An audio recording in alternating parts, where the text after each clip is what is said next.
Saladin, pahlawan Islam dalam perang salib, tapi juga sosok yang ditakuti dan dikagumi oleh musuh-musuhnya. Siapa dia sebenarnya? Dia bukan hanya seorang panglima perang biasa. Dia bukan sekadar sultan. Dia bukan bagian dari elit Timur Tengah, tapi seorang pemimpin visioner, pejuang tangguh, dan diplomat ulung. Orang yang percaya bahwa kemenangan harus diraih dengan keberanian dan kebijaksanaan. Dia memimpin pasukan dari berbagai suku, menghadapi tentara salib dari berbagai negara, dan menyatukan umat Islam yang terpecah belah. Tapi satu hal tak berubah tekadnya untuk membebaskan Yerusalem. Saladin adalah pendiri dinasti Ayyubiyah, penakluk Yerusalem, dan tokoh yang lebih dihormati oleh musuh-musuhnya daripada oleh sebagian pengikutnya sendiri.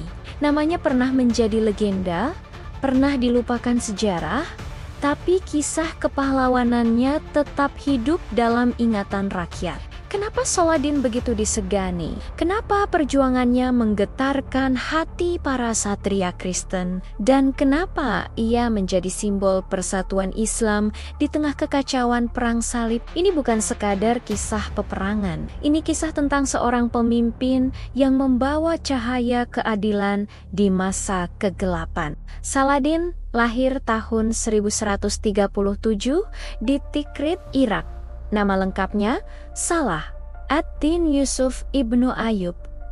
Lahir dari keluarga Kurdi yang mengabdi pada penguasa Zengi. Tapi sejak muda dia menunjukkan bakat kepemimpinan yang luar biasa. Dia anak yang cerdas, berani, dan memiliki visi besar. Dia bergabung dengan pasukan pamannya, Asad ad-Din Shirkuh, dalam ekspedisi ke Mesir. Dari situ, karirnya melambung tinggi. Ia mempelajari strategi perang, politik, dan diplomasi. Tapi yang lebih penting, ia memahami arti persatuan umat Islam.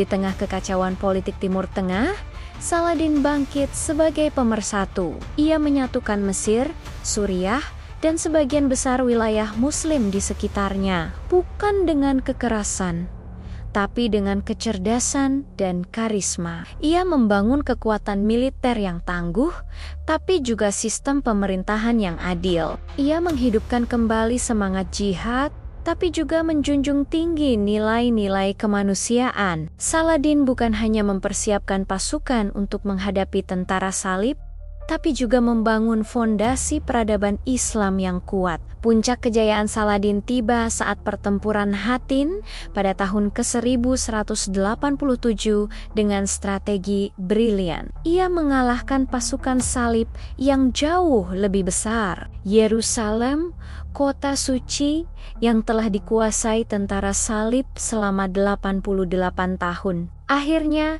kembali ke tangan umat Islam. Tapi bukan kemenangan ini yang membuat Saladin melegenda. Justru sikap mulianya setelah kemenangan yang mengejutkan dunia. Ia memperlakukan tawanan dengan baik, mengizinkan penduduk Kristen tetap tinggal di Yerusalem, dan bahkan membebaskan ribuan tawanan tanpa tebusan. Kemuliaan Saladin bukan hanya diakui oleh kaum Muslim. Raja Richard I dari Inggris, musuh besarnya dalam Perang Salib Ketiga, sangat menghormatinya. Meski berperang selama bertahun-tahun, kedua pemimpin ini saling mengagumi keberanian dan kebijaksanaan satu sama lain. Saladin bahkan mengirim dokter pribadinya untuk merawat Richard saat jatuh sakit. Sikap satria inilah yang membuat Saladin dihormati bahkan oleh musuh-musuhnya. Namun, di balik kebesarannya sebagai panglima perang, Saladin juga seorang pemimpin yang peduli pada rakyatnya. Ia membangun banyak sekolah, rumah sakit, dan lembaga sosial. Ia mendorong perkembangan ilmu pengetahuan dan kebudayaan. Di bawah kepemimpinannya, Kairo dan Damaskus menjadi pusat peradaban Islam yang gemilang. Saladin bukan hanya memenangkan peperangan, tapi juga membangun masa depan umatnya. Meski demikian, Jalan Saladin tidak selalu mulus. Ia menghadapi banyak tantangan dari dalam. Sebagian pengikutnya menganggap ia terlalu lunak terhadap musuh. Ada yang iri dengan kekuasaannya. Bahkan beberapa kali ia menghadapi upaya kudeta, tapi Saladin tetap teguh pada prinsipnya. Ia percaya bahwa kekuatan sejati bukan hanya terletak pada pedang, tapi juga pada keadilan dan kebijaksanaan. Menjelang akhir hidupnya, Saladin menghadapi dilema besar. Perang Salib ketiga telah menguras kekuatannya. Ia harus memilih antara terus berperang atau berdamai. Dengan bijaksana, ia memilih jalan damai. Perjanjian Ramla yang ditandatanganinya dengan Richard I mengakhiri perang panjang dan menjamin keamanan peziarah Kristen ke Yerusalem. Ini bukan kekalahan, tapi kemenangan diplomasi yang brilian. Saladin wafat pada tahun 1193. Hanya beberapa bulan setelah perjanjian Ramla, ia meninggal bukan sebagai raja yang kaya raya, tapi sebagai pemimpin yang dicintai rakyatnya. Konon, harta yang ditinggalkannya hanya cukup untuk membeli lilin pemakaman.